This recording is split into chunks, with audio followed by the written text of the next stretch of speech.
Vamos con nuestro espacio de servicio público. En esta ocasión, además, con nuestro buen amigo y el doctor de confianza de este programa, nuestro doctor Santos Agrela, que me alegra tenerlo aquí por fin ya en plató y no solo por videollamada. Buenas tardes, Santos. Igualmente, muchas gracias. Buenas tardes. Yo también contento de estar aquí. Esto, en definitiva, es un mensaje de que aunque las cosas siguen un poco complicadas, pero bueno, la situación es distinta a la del año pasado.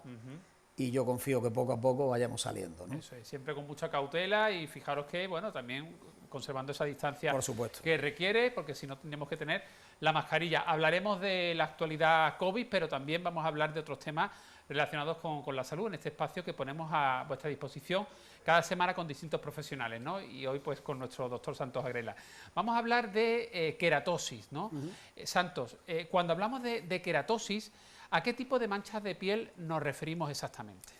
Vamos, la queratosis es un engrosamiento más allá de lo normal de la capa córnea de la piel, de la capa más exterior de la piel, que es por otra parte pues la capa más dura, es la que le da esa consistencia a la piel, ¿no? Esta capa de la piel, por distintas razones, puede engrosarse, puede ponerse un poco más dura, invadirse de queratina, de ahí el nombre de queratosis, y provoca este tipo de lesiones, ¿no? Que como luego veremos hay varios tipos, Por lo tanto, no podemos hablar genéricamente de cuando hablamos de queratosis a qué manchas de la piel nos referimos. Dependiendo de qué queratosis hablemos, las manchas tendrán un aspecto diferente, ¿no? Y se producen por el motivo que acabas de apuntar. No hay que confundir, por ejemplo, con manchas producidas por quemaduras de sol o por otro tipo de lesiones, ¿no? No, como veremos, hay algún tipo de queratosis muy relacionado con la acción del sol. ¿Sí? Hay la queratosis que llamamos actínica, sí, está muy relacionada con la acción del sol. Pero no todas tienen relación con esto, y algunas tienen relación con otra serie de factores distintos, ¿no? Estamos viendo distintas imágenes. Sí. Yo quería, por ejemplo, eso que nos apuntara brevemente, Santos, las diferencias entre la queratosis seborreica, la pilaris o la actínica, que ya has mencionado y has explicado, ¿no? ¿Cuáles serían sus principales diferencias? Mira, esto que vemos en principio me da la impresión de ser una queratosis seborreica, ¿de acuerdo? La queratosis seborreica es una mancha de color marrón, café con leche, no suele ser, puede ser oscura, no negra, ¿de acuerdo? Pero tiene una gama de marrón, desde un marrón muy clarito, bueno, como diríamos en Málaga, desde un sombra hasta un largo, ¿no? Sí. De un sombra a un largo, ¿de acuerdo? No un café solo, Sí. Pero de un sombra a un largo nos quedaríamos con la idea de seborreica. Esto es una queratosis seborreica, ¿de acuerdo? Esta central, que vemos, tiene ese aspecto rugoso, la piel se engrosa, es como si fuera una especie de verruga plana.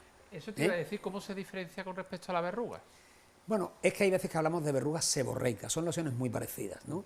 La queratosis es plana, ¿de acuerdo? Y se eleva un poquito sobre la piel, pero si fuera una lesión pediculada, el concepto que tenemos de verruga, que ya es como si fuera una pequeña seta, ya no hablaríamos de queratosis, ya hablaríamos de una formación verrugosa.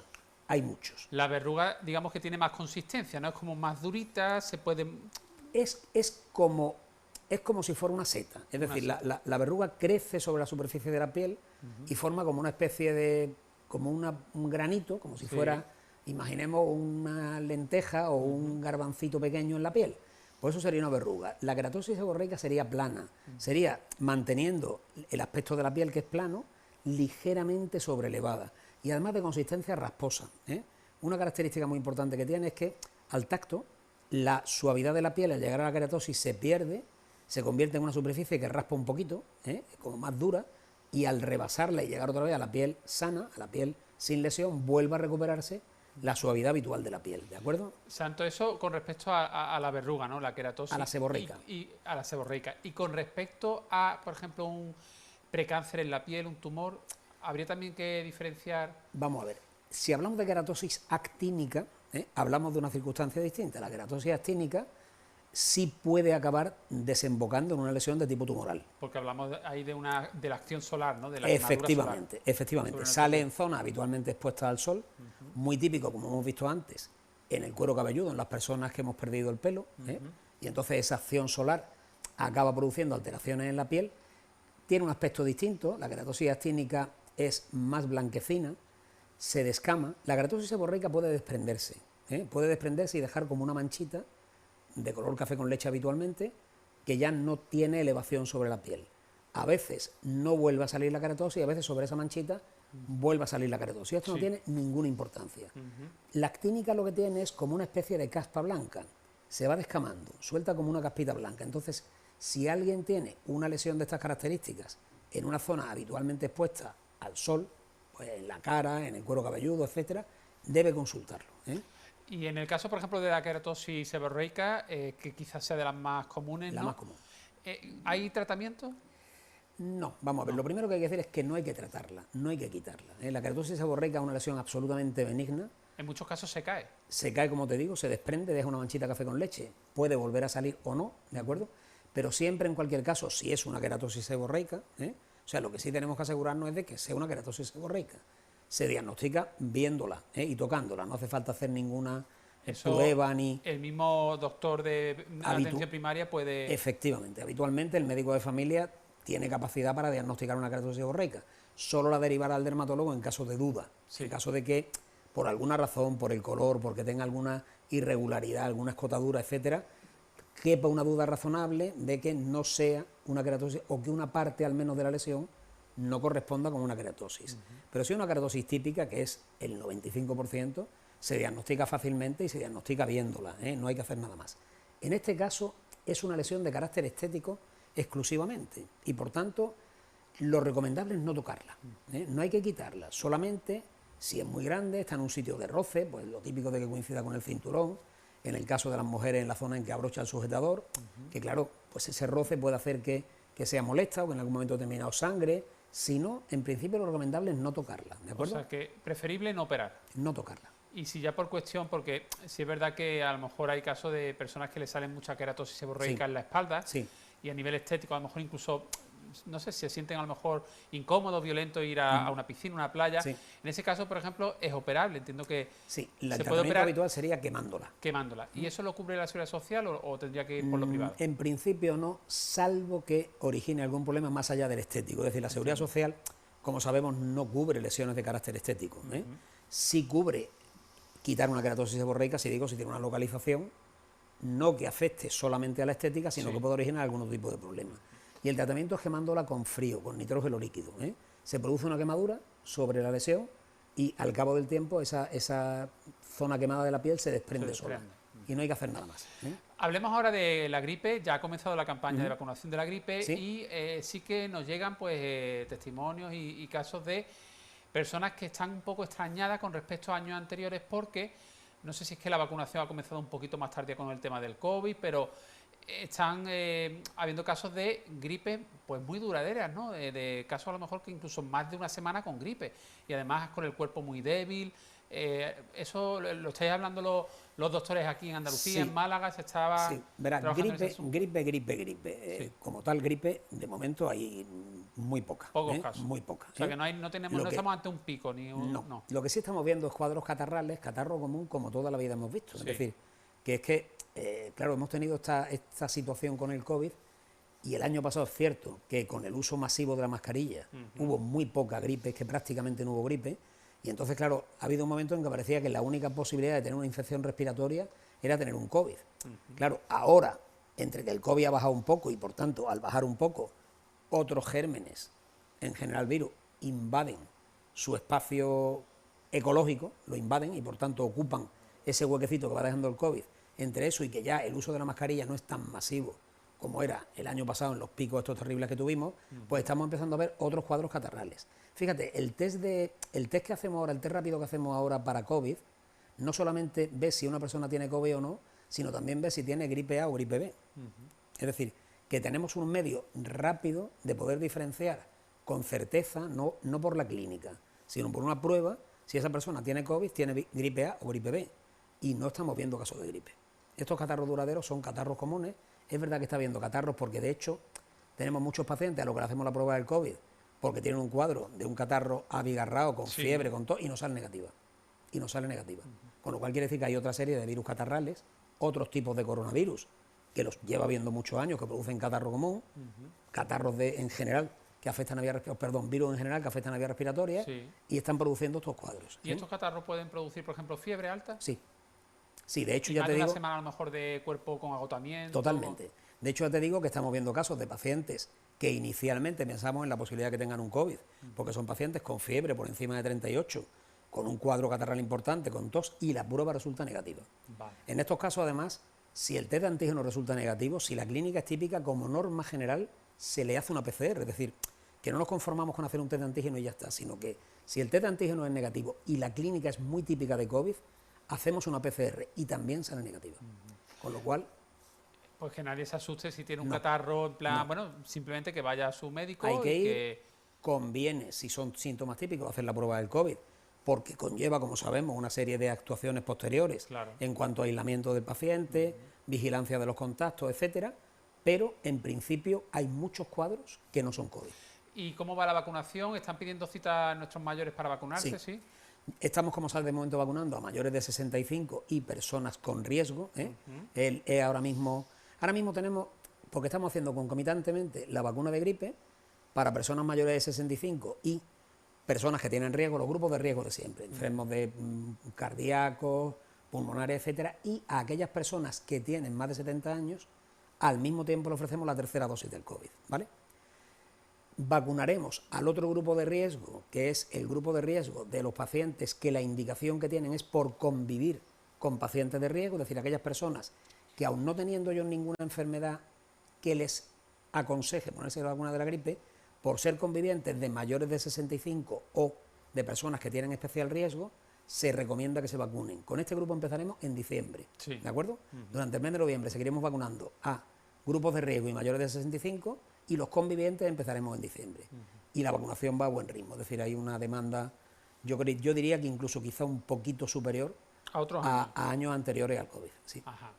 Bueno, Santos, vamos a hablar también de la actualidad COVID, ¿no? Que hay, de luego, cierta preocupación, ¿no? Sobre todo en Europa, ¿no? En algunos países como Austria, Alemania, Italia, Portugal, nuestro vecino Portugal, en el que además llama la atención porque es verdad que Alemania, Austria, pues tienen un índice de vacunación inferior al nuestro, pero tengo entendido que en Portugal sí que se ha hecho una campaña bastante positiva de vacunación y, sin embargo, se están produciendo pues un aumento, ¿no?, en la incidencia acumulada, ¿no?, por cada 100.000 habitantes. Aquí en España también estamos aumentando, pero de manera más tímida, ¿no? Bueno, aquí en Andalucía, nos centramos en nuestra comunidad, hay al menos 400.000 andaluces que con edad de vacunarse y que de momento no han querido hacerlo, ¿no? Sí. Desde la Junta de Andalucía se está insistiendo mucho en que por favor se vacunen porque hoy por hoy es la única herramienta que nos puede evitar el caer en una nueva ola y el que tengamos que ver los hospitales y las UCI colapsadas, ¿no? Bueno, el efecto beneficioso de la vacuna queda fuera de toda duda, es decir, hemos asistido a una quinta ola con unas tasas de incidencia altísimas que ya ha pillado a una parte importante de la población vacunada y no ha tenido nada que ver el número de ingresos hospitalarios, el número de ingresos en UCI, el número de muertes y el número de enfermos graves con lo que habíamos tenido en olas anteriores. Yo quisiera recordarle a las personas que nos estén viendo que ha habido momentos en que hemos tenido algunos días casi 1.000 muertos diarios, casi 1.000 muertos diarios, con incidencias no tremendamente superiores a las que hemos tenido luego. Es decir, y ahora estamos en algunas decenas, es decir, hemos pasado de muchas centenas a algunas decenas.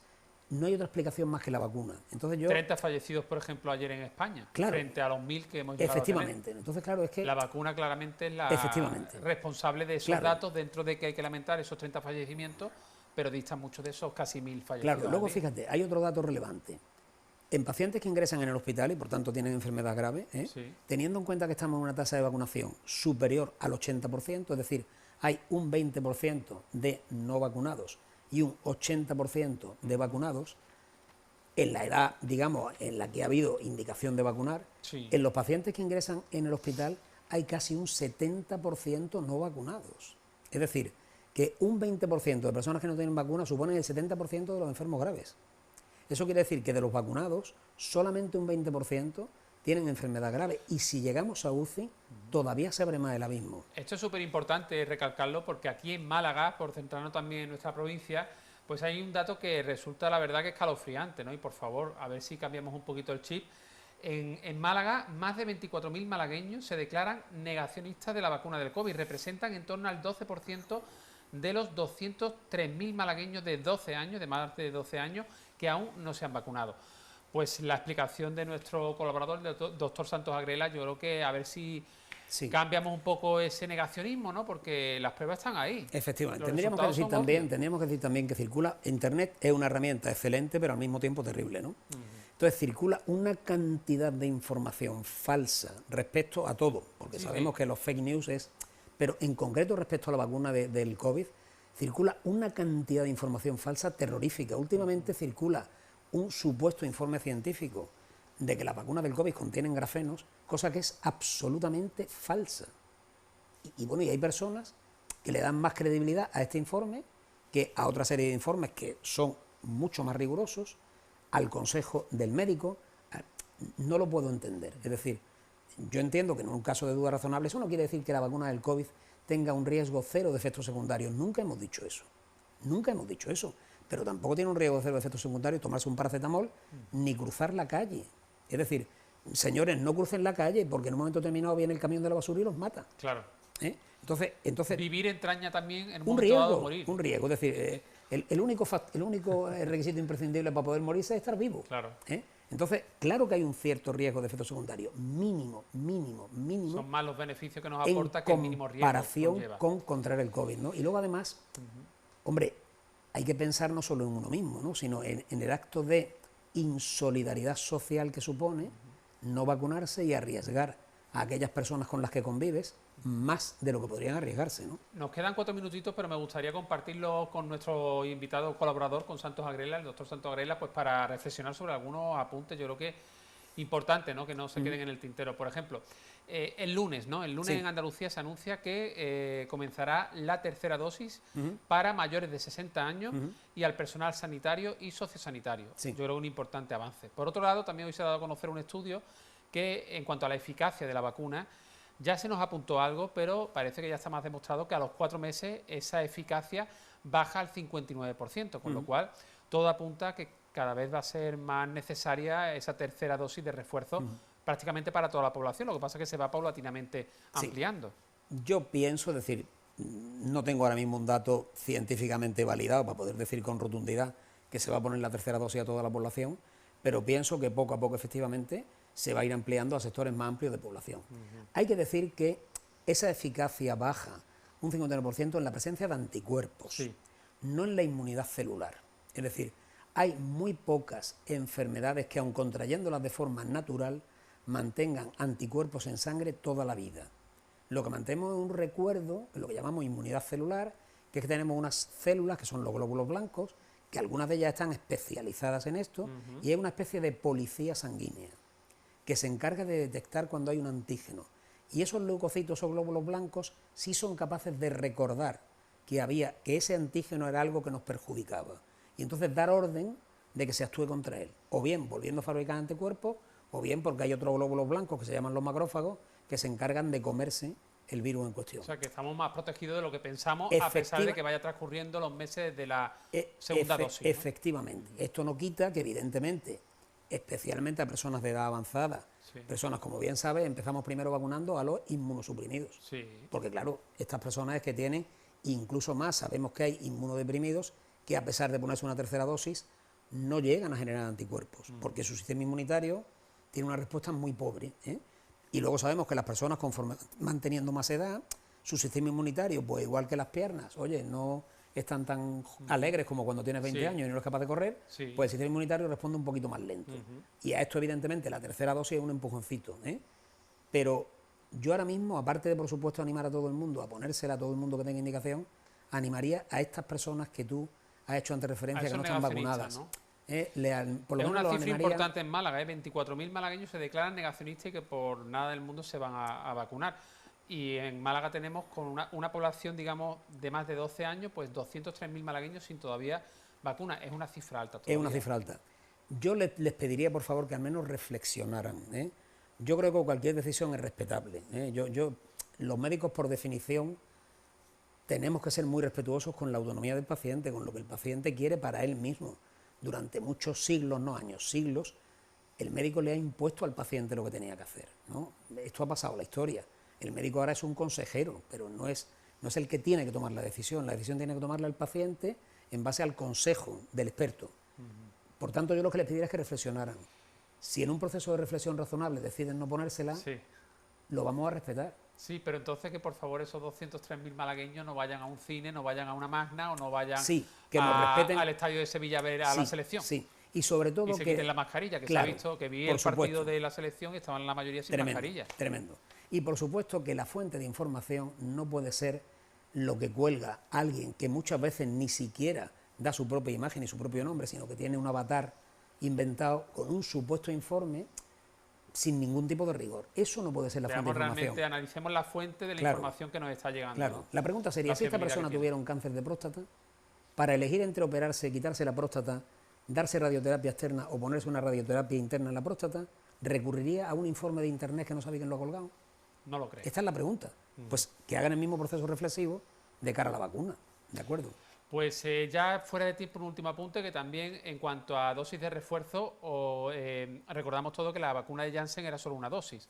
También tengo entendido que en Andalucía, no sé si ya o en breve, se comienza la segunda dosis para aquellas personas que se les suministró la dosis única de Janssen. Ya se está poniendo. Cualquier persona que tuviera puesto una dosis única de Janssen hace más de 3 meses, ¿de acuerdo? Hace más de 3 meses, puede pedir cita en el centro de salud. Esta es la americana, ¿no? La vacuna. Efectivamente, era una vacuna excelente para un perfil de persona con poco arraigo, es decir, la típica persona que está transeúnte. Claro, muchas veces poner una vacuna que tienes que poner una segunda dosis a las 3 o 4 semanas, difícil si no tiene un arraigo, ¿no? Entonces, para esto era mucho mejor Janssen, ¿eh? Entonces, en su momento fue una gran vacuna, de hecho lo es, pero se ha visto que se ha visto que efectivamente baja mucho la protección pasado un tiempo. Entonces, cualquier persona que se haya puesto la vacuna de Janssen hace al menos 3 meses, tiene que acudir a pide cita en el centro de salud y le van a poner una dosis de Pfizer. De Pfizer. De Pfizer, ¿de acuerdo? Porque se ha visto que con Janssen el poner una segunda dosis de Pfizer confiere mucha más protección. Pues Santos, muchas gracias. Como siempre, la verdad, nos pones al día en tema de salud y nos ayudas un montón a aclarar dudas, a despejar dudas. Nos vemos aproximadamente en un mes, ¿vale? Perfecto. Ha sido un placer poder estar aquí de nuevo. Qué alegría.